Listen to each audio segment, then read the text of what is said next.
up guys, Jay Walia here and welcome to yet another installment of PURA VIDA. Today we are going to be checking out a very applauded cigar. This is the Cigar Aficionado magazine Cigar of the Year. Yes, sitting down at the #1 spot, the numero uno. This is the E.P CARILLO ENCORE in Majestic. Now, a lot has been said about this cigar. It scored a whopping 93 points in the scoring system itself. So, I can't wait to get into it. But first, let's check out the dimensions in the inspection.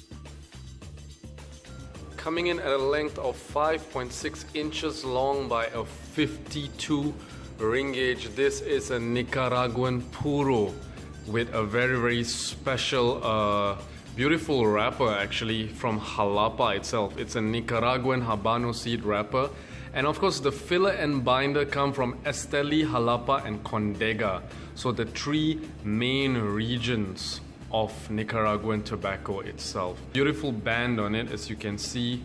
The wrapper has beautiful amount of oils. It's very shiny, looks good. The cap is well applied, nice box press to it, and the foot is beautifully packed. E.P Carillo, Ernesto Perez Carillo. Now, I started out as, just an employee in his father's cigar shop. It was a cigar rolling factory in Miami basically, and he was not interested in the business one bit at all. He just didn't have the passion for it and didn't understand what he was doing there.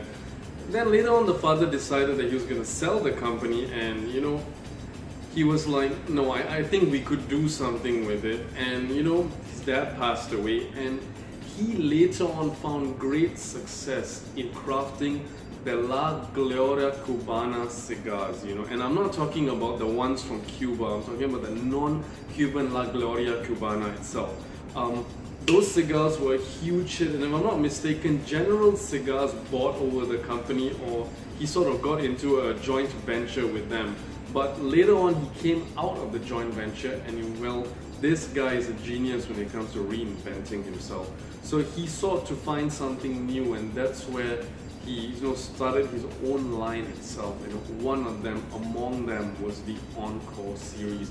Now, the band of this cigar may look very similar to one of his previous releases, the 2014 release La Historia, and you know what? That is a tribute to that cigar. Hence the name of this cigar, the Encore, because it is an encore performance to the La Historia itself. The history behind it is really rich, but let's get into the cigar itself. Now, the history behind the cigar, it was announced in 2016, if I'm not mistaken, in IPCPR, but he decided to delay the release because, being the man of quality that he is like, nah, I'm going to make sure that the wrapper leaf is ready. So this is about 2 extra years in the making, the cigar itself, and they got it done. Eventually 2 years later, in 2018, the cigar released. And this particular shape, the Encore Majestic, actually went on to garner, I know I said 93 points earlier, my mistake, it was 96 points. That is huge on Cigar Aficionado's ratings itself. So that is a huge score. Now, the tobacco in this cigar uses the tercios method itself, which means that the bales of tobacco are wrapped tightly in palm leaves. Now, what does this do exactly? This allows for two-way humidification to occur, and it also imparts sort of a nice sweetness on the tobacco leaf itself. How much of a sweetness does it impart, and do the tobacco leaves or the tercios method make a difference at all? I'll find out for myself. You're getting notes of green tea. That's sort of nice, sort of astringent, just a slight bitterness on the back, on the finish of it. You're getting great elements of vanilla, very soft, very refined vanilla, I must say. The smoke is creamy, it's lush. The mouthfeel is creamy, but it doesn't actually taste creamy, at least not yet. And the smoke is very fine. It is really microscopic. You can actually see it in the end, even feel it on the mouthfeel itself. You're also getting a woody spiciness, and I feel that is the dominant flavor. I'm not really digging the spiciness of the cigar. I wasn't actually expecting it to be that spicy, so hopefully it dies down.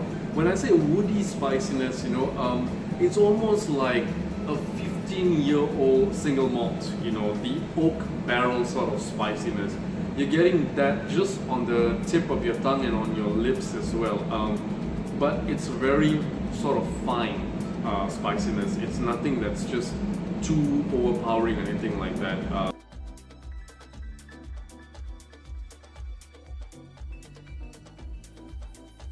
Producing ample of smoke, a lot of smoke production, but on the flavor profile, on the palate, still not quite creamy. The tea note has evolved into an Earl Grey, so it's gone out of the freshness, that sort of like zinginess of green tea, and you know, it's stepped into that Earl Grey sort of like flavor profile.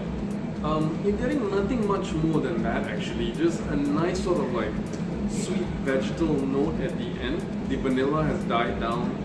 It's very woody though, very cedar forward right now. The sort of like woody spiciness I was talking about in the first third has died down as well. It's a very smooth, very light cigar, and I would say the problem that I have with this is that it's almost a little too smooth, that it sort of loses its flavor. There isn't really some sort of punchiness or something to wake the palate up. If you're pairing this with a spirit, you know, I'm just pairing this with water as I always do all the time, but you know, if you're gonna pair this with a rum or with an Isla single malt, you know, the spirit's gonna just drown out all of the flavors of the cigar itself. The flavor profile did not change too much in the final third. You're still getting that lot of, it's a very tea-centric cigar, I must say. Still that Earl Grey notes. At one point it got really, really creamy, and then it died out as well. So the flavor profile sort of faded as the cigar progressed, you know. It started out already mild, and then it got less and less and less by the final third itself.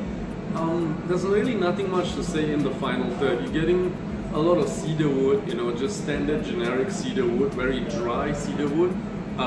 There's no spice on the palate at all. No more woody spice, not even a pepper tingle whatsoever.